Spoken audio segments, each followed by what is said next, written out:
Well, hopefully we won't see too many safety cars in this final race.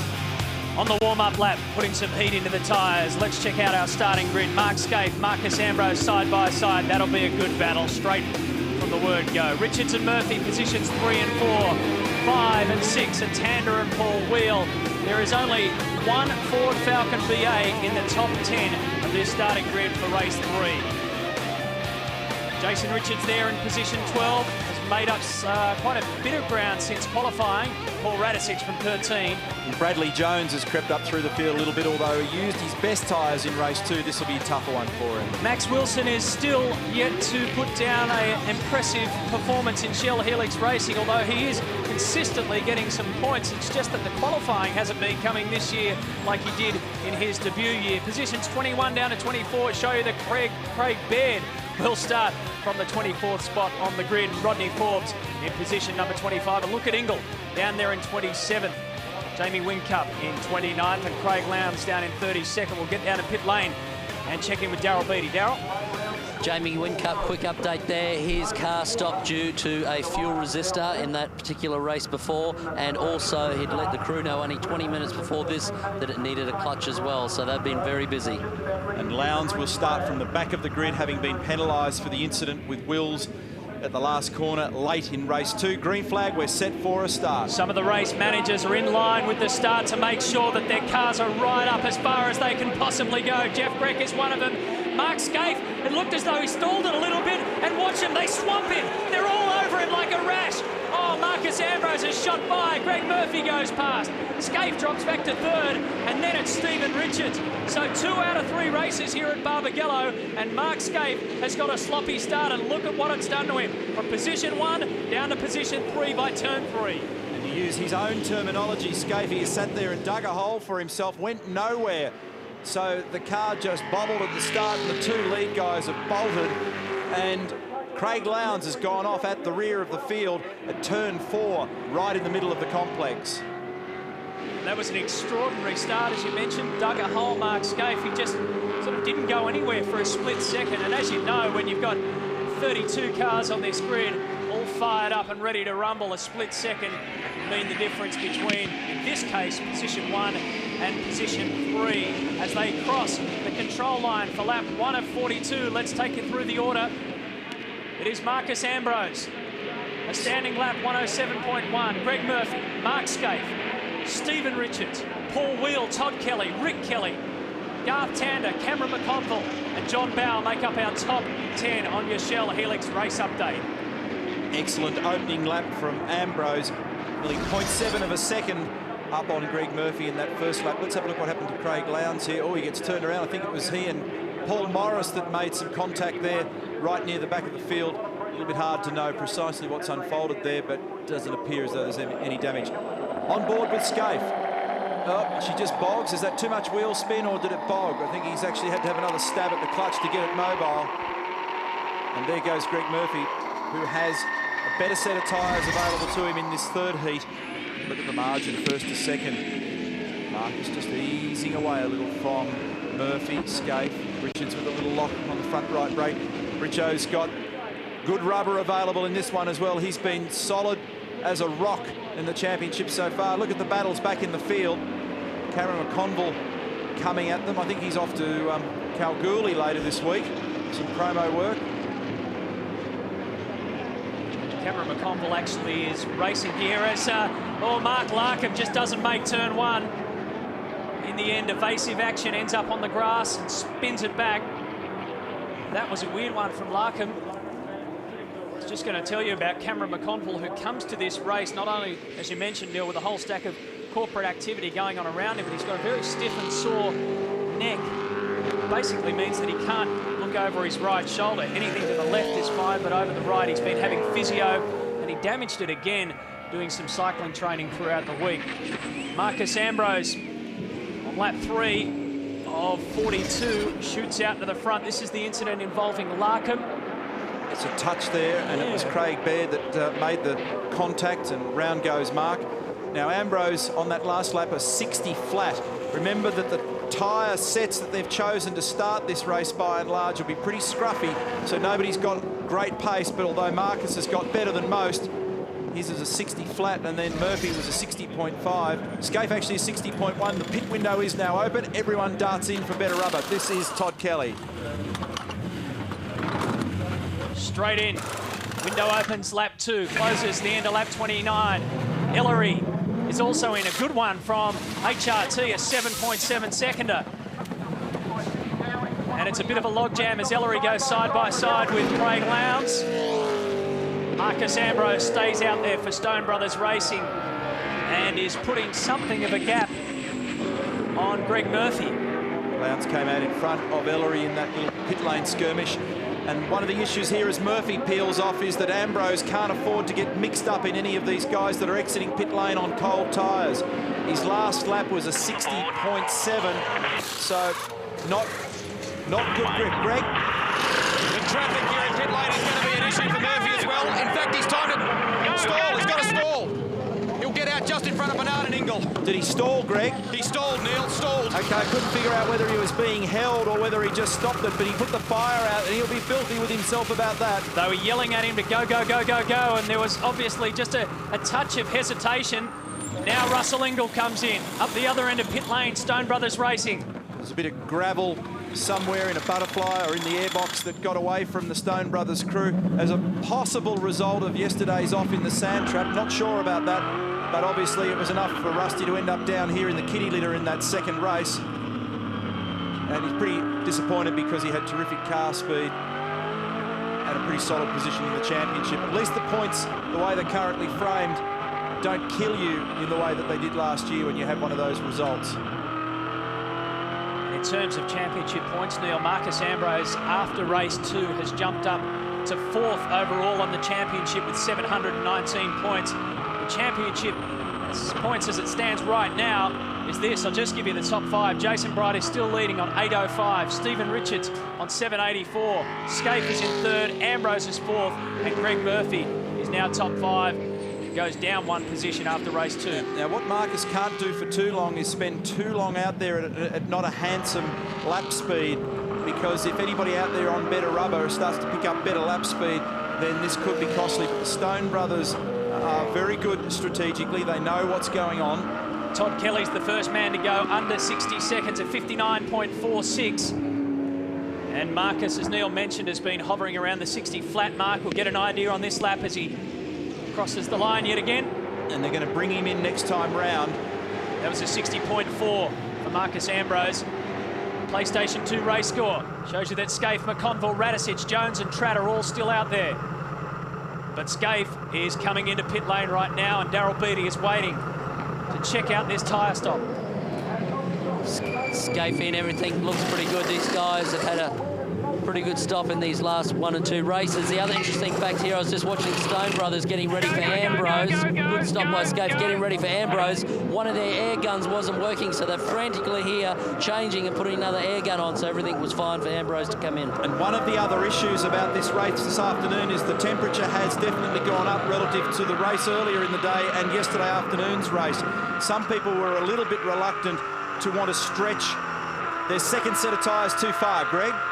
Neil, one of the things about Scaife's stop then, which may play into his hands, as it's about to for Marcus Ambrose, is the lack of traffic in pit lane. Both of these guys are pitting at a time when there's virtually no other cars in here. When Murphy was in, there was a lot of congestion, and boy, there is no give and take in this pit lane today. Guys have been almost drag racing one another side by side at 40 k's an hour. Yeah, it's been really tight down there. Interestingly, Kelly got onto better rubber pretty quick as Ambrose comes in. Daryl? Marcus in, everything looks fine. No adjustments to the rear of that car like we typically see through the screen. Good stop, tidy. Oh, super efficient. That good. was a weapon of a stop, that one. That was awesome. And Stone Brothers Racing did a crack. And now Marcus Ambrose comes out. Will he get in front of Todd Kelly? Yes, he does. Kelly's been going like a rocket. 59 flats, his best lap and the fastest lap in the race so far. And 59.2 on his last lap. And that was the point that I was going to make. He got onto good rubber at the right time.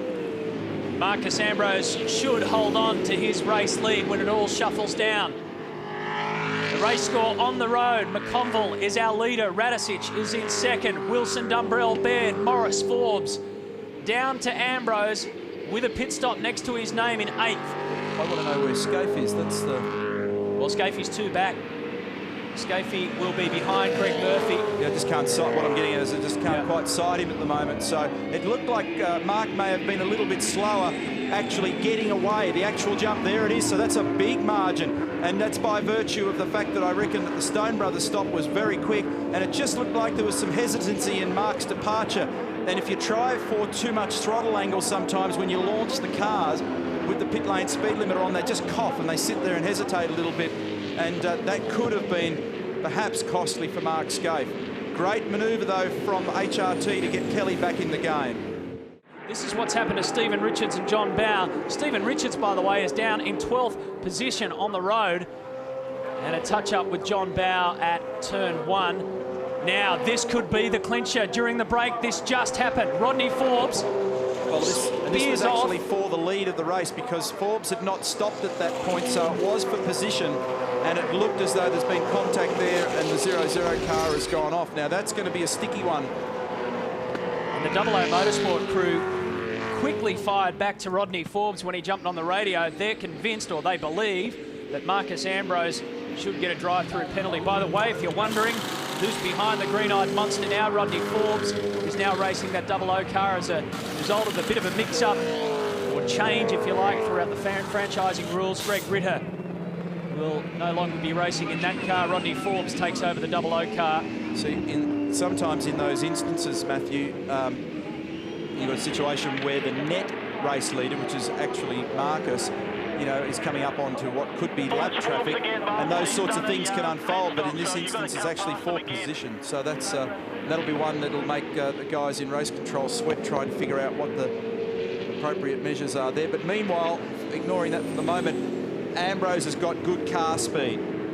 Just starting to ease away a little bit from Kelly, who's seemingly dropping into the clutches of Murphy.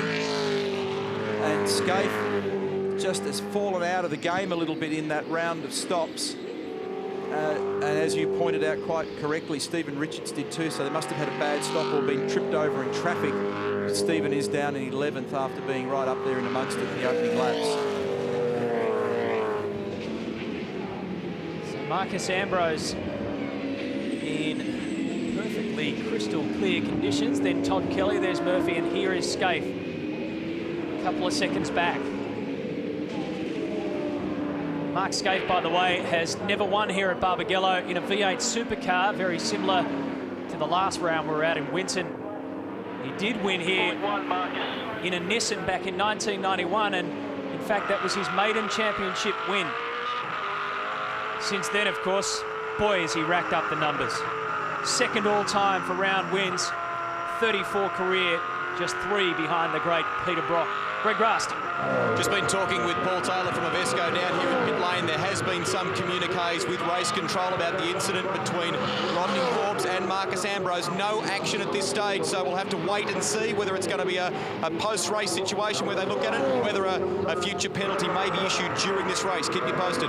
Yes, and there's a policy change there after the last round at Winton, and where there needs to be further investigation or discussion after the race, that is going to be the protocol from this round forward. That way we don't have a repeat of the situation like unfolded with all the controversy and discussion about what happened at Winton. And it may mean, Neil, unfortunately, that the wrong man ends up on the dais at some weekends. It's certainly the way they don't want it to happen. They want to get the right guy up there to give him the trophy. But in the interest of making this sport fair and equitable, we've got to go through the proper process. So let's hope that everything's sorted out These two while they're on the track. These two were teammates last year, and Murphy seems to just have a little speed edge on Todd right at the moment. Not a bad recovery for Todd Kelly, having qualified just outside the top 10. And then just marched his way forward. 10th in the first race yesterday, 9th in the second race, and now battling for what is actually in track position terms third, because Max Wilson has not yet actually taken his stop. So his net position is in reality second, but you know what, Todd Kelly has jumped up 4 spots in the championship since this weekend started. He came here in 17th and he's now up to 13th after having 2 DNF rounds or 0-point rounds. Incidentally, we're just giving you a look there at the actual margins. It's all very well to talk about time, but sometimes you need to actually establish what it looks like, and that gives you a bit of an idea of the margins across the first third of the field. There's the championship points on your screen. Jason Bright and Stephen Richards, 1 and 2 in the championship. And you know what? Both of those guys are yet to win a race or a round this season. So this year, 2003, there's no question that consistency will get you there. And I showed those points, by the way, just before the start of this race to Stephen Richards, and he looked at it and said, you know what, I'm catching. I'm getting there. On the subject of Stephen Richards, he's had another run in the VY and is very happy with the balance and performance of the car set. It's got some characteristic differences over the VX, which you'd expect. Here's Max in for his stop, but he will run the new car in Darwin. And they've now got a sufficient handle on the car to be confident. They've got sufficient spares at Perkins Engineering to make sure that they can run the car effectively and back it up appropriately. So we'll see Stephen in that car. He doesn't believe that he'll be any worse off, if I could put it that way. That's probably not the right description, but he could in fact be with the new car better off, and that will continue to enhance his championship performance. And there he is, working away at the job. They're going to try and have another test before they get to Darwin, Cromley, just to start fiddling with the car now. That test that you spoke about after Winton, I think it was around about 100 laps, and it was the day where they just got to understand the car, get to know exactly what it does, new specifications of the VY, and of course the change to the front suspension. Now they can go back if they get the chance, and it's certainly on the slate to go back and have a little bit of a fiddle. So by the time they get to Darwin, they can start to play. This battle group shows you Max Wilson. Ingles made good ground. He's in 17th at the moment. And when you consider that he was right up at the blunt end of the field, he has marched along. Max Wilson is 14th in the championship as Russell has a dive down the inside. Remember that Max's tyres are not totally up to pressure or temperature at the moment. Glenn Seaton is also trying to make an advantage while the going is good, while Max is still normalising. Mark Noski's in amongst it as well. One of the weird things about the guy that you're looking at, Max Wilson, in his second year in the V8 Supercar Championship, remember last year he came here and started blitzing everybody in qualifying, but couldn't put the results together in race. Well, this year his qualifying performances have been quite down. 34th in Adelaide, 15th Phillip Island, 22nd, then 12th and 19th here. But his race results are going okay, and he's top 10 at Winton. He is now in the top 15 in the championship. Greg Murphy all over his former teammate Todd Kelly at turn 6. Oh, all over him and touching him. Actually tagged him in the right rear.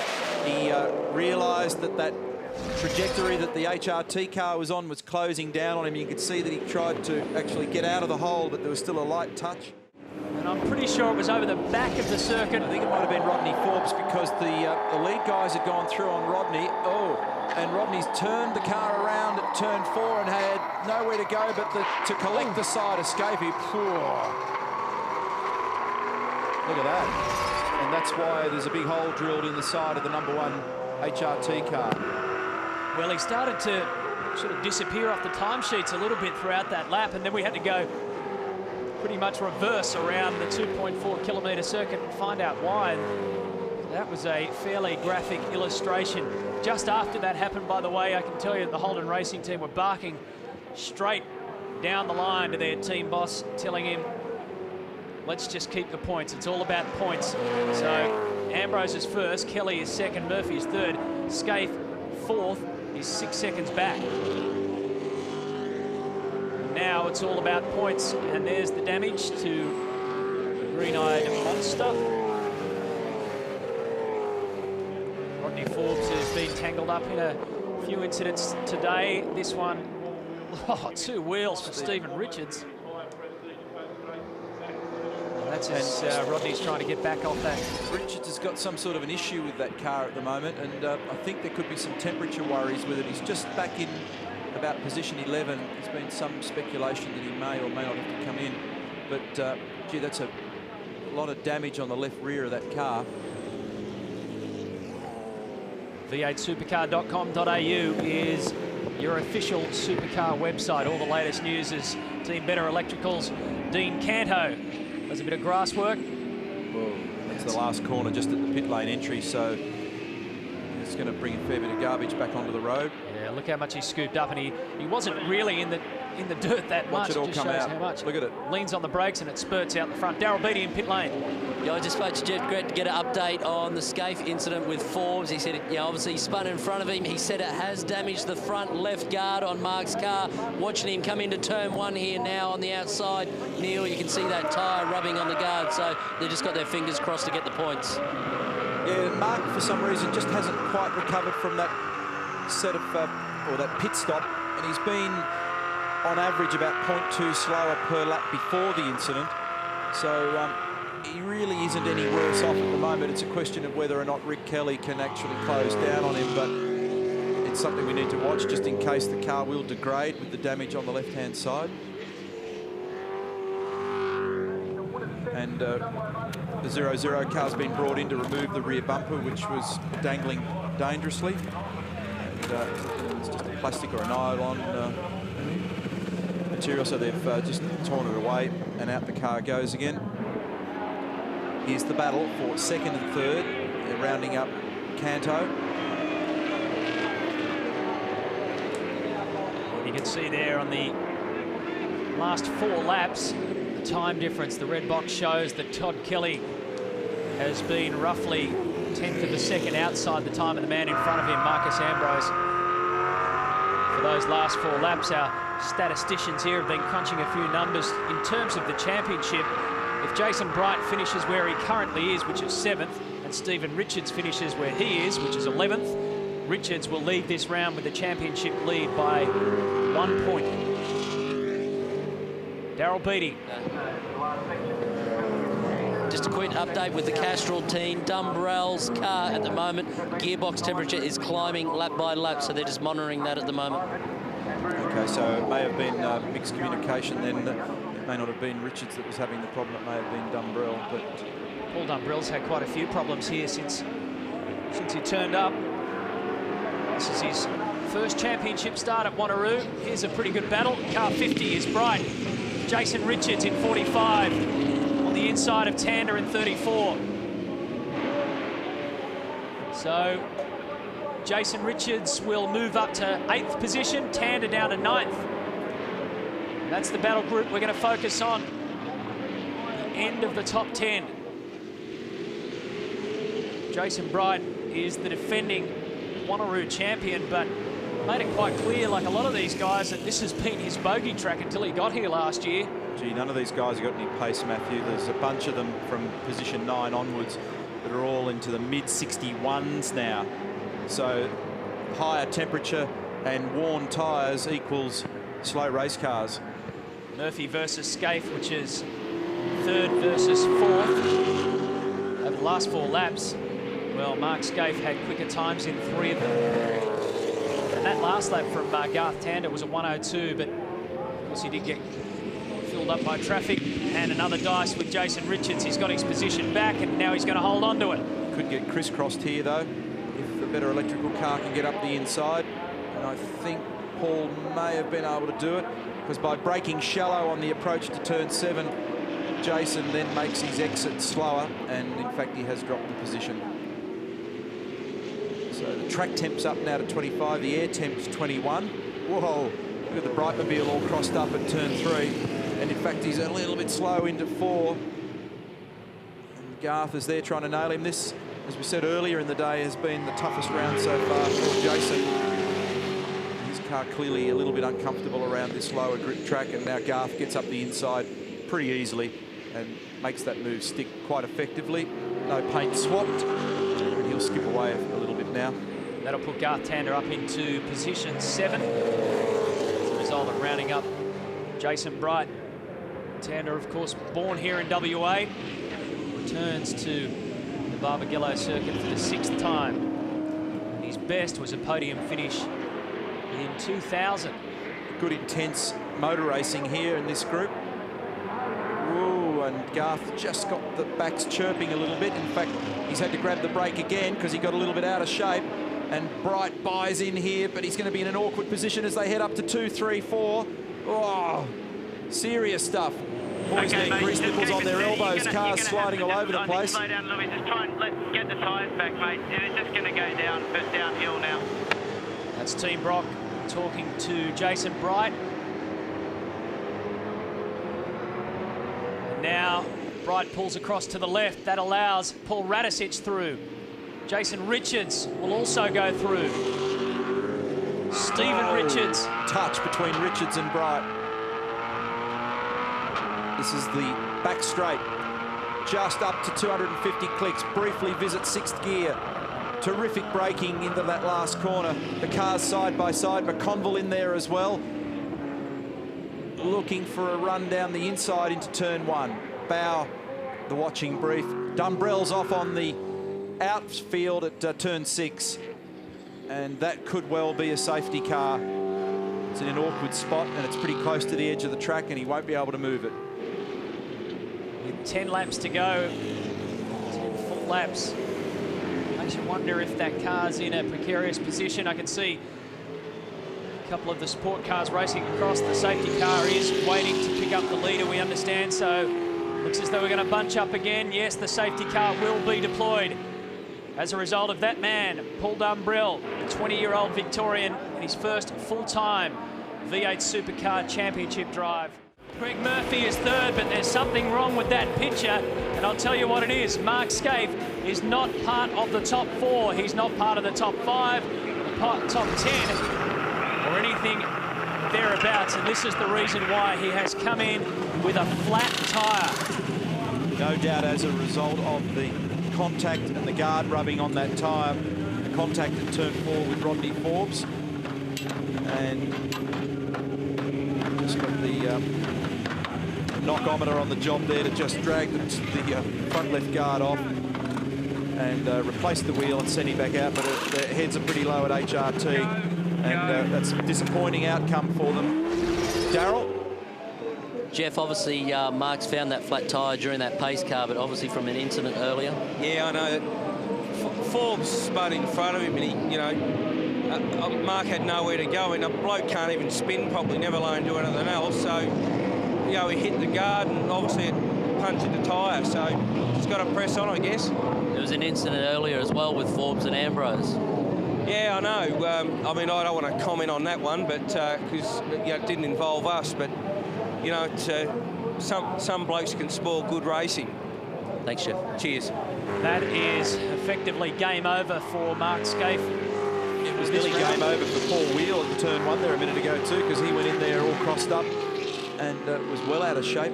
Canto here just making a move down the inside of Mark Larkham. But I think Paul was able to rescue it and soldier on.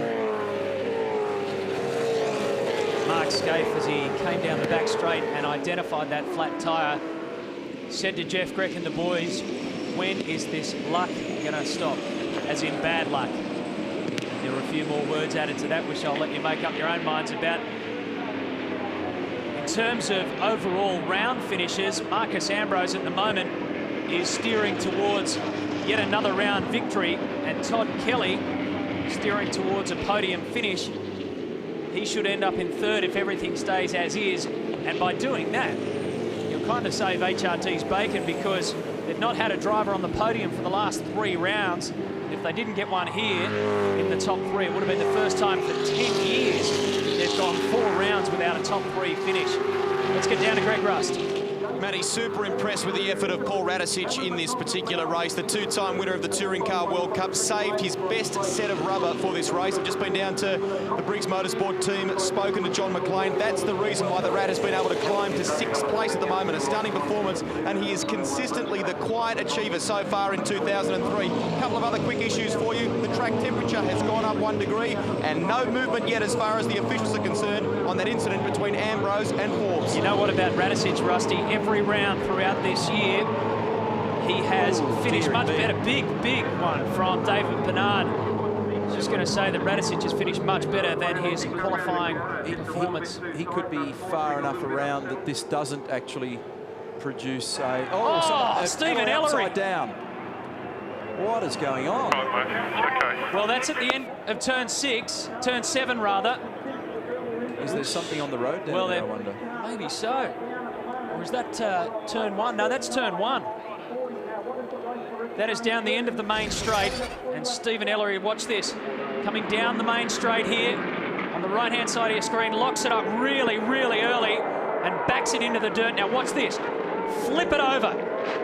Oh. It's not a real heavy one, so Stephen should be okay. That's got crossed up, and it's the sand that's grabbed the car and tipped it upside down, and that's what it looks like. I just want to make sure that the master switch is off in the car. Bruce Ellery's dad just obviously concerned as he looks down there at turn 1 to make sure that that car... And Stephen Ellery's out. There is a whole army of safety cars ready to cross the track at turn 1. He's fine, which is Get good. to him. And he'll just sit down and take a breather and watch how 1,350 kilogram car can end up on its lid in a flash. Looks a little bit worse than it was, and thankfully Steve's out of the car. You know what I reckon will happen here? This is a big chance to be red flagged. Actually getting that thing back on its wheels and dragging it out of the way. We're 39 laps done in a 42-lap race, and we're past the 75% distance. This is going to be declared. Well, if it is, we look forward to Hidden Valley, the 29th of June. That is round 6. Greg Rust. Matty, I'm down with Stephen's dad. Bruce, have you had a chance to speak to Stephen at all? Have you heard from him on the radio? All I heard him say is I've rolled it, and I haven't heard from him since, but I believe he's out of the car and he's okay. So that's all I'm concerned about, that he's okay. Most important, Bruce, before that, had he reported a problem with the car? The back end seemed to step around suddenly. He just said as he went down here that when he went to go for the brakes, he had no brakes at all. He said, I'm just a passenger. Thanks, Bruce. We may be able to shed some more light on this. Remember, we saw David Bernard go off. Well, look at this. David Bernard there has contact with Stephen Ellery right there. So Bernard goes shooting off at turn 7. Right near the pit lane entry. And then at the end of pit lane, the exit of pit lane, Stephen Ellery can't go anywhere but straight ahead and effectively upside down. Yeah, now if they can get this thing over and turn the turtle up the right way again, they might be able to drag it out of the way, but I reckon that... they're not going to do it, Neil. Word is they're going to restart the race, so they must deem that it's deep enough in there. And that means we are effectively going to have probably a one-lap dash. Either that or they're going to finish under safety car conditions. Yeah, I'd be very surprised if they start a race with a car upside down in the braking approach. We understand that they are going to put the lights out on the restart, Marcus. There you go. They're going to put the lights out on the safety car. They're going to pull it in. What, with that car upside down? Yeah. Yes, Marcus, with that car upside down. They've dragged it off to the side of the track, so there's going to be a restart this time around. That's a very unusual decision, but there you go. That's all of one lap. The idea, of course, is they don't want to finish the race under yellow. A lot of people feel strongly about races, particularly NASCAR racing in the US, where events finish under yellow. It becomes a bit of an anti-climax, so their race control's trying to make sure that we actually finish the motor race. But very unusual circumstances when there's a car in the straight-ahead braking position. Oh, we've got a problem here with one of the Team Dynamic cars. Jason Richards has come coasting to a halt. Copy that, mate. And it's right in the middle of turn 4, right at the apex of turn 4. Just what they needed. And it's and that's a fuel problem. The chat is that it's out of fuel. Yeah. Oops. Garth Tander ran out of fuel at Winton. Now look where that is. Slightly different circumstances, yeah, though. This is a sprint race and 42 lapper, and you've got a 120 litre tank available to you. So he's got it going again. He's got it out of the way. So well, there's probably a reserve switch on there, and yeah. Anyway, safety car is pulling off. Jason Richards rejoins the race in the very rear of the field. And what about this? A one-lap dash. It'll be all over in underneath a minute, folks, I can guarantee you. Marcus Ambrose shoots off into the distance. Todd Kelly, will he have a lunge at turn 1? No way. Greg Murphy in third. They're all kind of coasting around here, and you can understand why. Up through turns 2 and 3. It's all over. It is absolutely game, set, and match, and Marcus Ambrose will do it easy. Probably about 1.2 kilometres left between Marcus Ambrose and an historic race victory and round victory for the Blue Oval. He's now got 4 round wins. In this, his 31st championship start. Make that 5 by the end of the day. A good performance yet again from Marcos Ambrose. I can't emphasise how much he really wanted to make it 3 in a row. He qualified 6th, went up to 3rd in the shootout, and for the first time since 1993, Marcos Ambrose will make sure that a Ford driver wins 3 consecutive rounds. The lights are flashing. What a job. Bloody fantastic, eh? We just stole it from them. Absolutely awesome. Marcos Ambrose, round winner at Eastern Creek, round winner at Winton, and the round winner here in Western Australia. And overall, that makes 4 straight for the Blue Oval when you factor in Craig Lowndes' victory at Phillip Island. Wow. An unusual race, but it ended, as always, in a little bit of drama and a little bit of controversy. These are the race results, the race 3 results. Ambrose, Kelly and Murphy. Rick Kelly in 4th, Tander there in 5th. In the top 8, there are 2 Blue Oval cars. So Marcos Ambrose not only wins race 3, but will also take out the overall round. Marcus, you've won the 3rd and final race of the weekend and the round. Yeah, 3 in a row, you know, fantastic. We've been looking for the grip this weekend, and the boys just gave me the best car, I tell you. That car in that race was, I say it every time, but man, it was the best I've ever had. What about Hidden Valley? Yeah, well, we have, it's a pretty good hunting ground for us there, so yeah, we're going for 4 out of 4. All the best. Yeah, great. Have a party. Well done on 2nd place. That's a great result, but this blue thing was quick today, wasn't it? Do we have to talk about that, Rusty? Really? No, you don't. The Stone Brothers are doing a fantastic job this year. Marcus is driving obviously brilliantly, and their stops are fantastic, and you know they're not making any mistakes. So you know they deserve to be where they are, and we've got a lot of work to do. You know, I think we need to get into our VY pretty quickly and get developing it and start trying to catch up, because you know they had an advantage over us again this weekend for sure. How are your tyres at the end of that, and when can we expect the VY? They were pretty well shagged. I mean, that's what the car's been doing all weekend, and that's been letting us down. It's just been using its tyres way too hard. We chose to run the finishing tyres from yesterday's race this morning at the start, and it cost us dearly, and it cost us 3 spots straight away. So the car's just been using its tyres too much, and we really haven't been able to tune that out of it all weekend. But you know, we're up the front. We didn't make too many mistakes, and we're able to maintain a good finishing position. So it was pretty good. Hey, 2nd overall and a race win. Nice way to bounce back from Winton. Well done. Thanks, mate. And hi, Nikki and Ronan back home. Cheers. Stephen, 3rd for the weekend. You had a little off in that race and had to gather it back up. I caught out on the stuff that went down after the first lap or something. Just went in a bit deep and couldn't sort of recover it across the slimy stuff. So yeah, a bit of a mistake, but somehow we got away with it.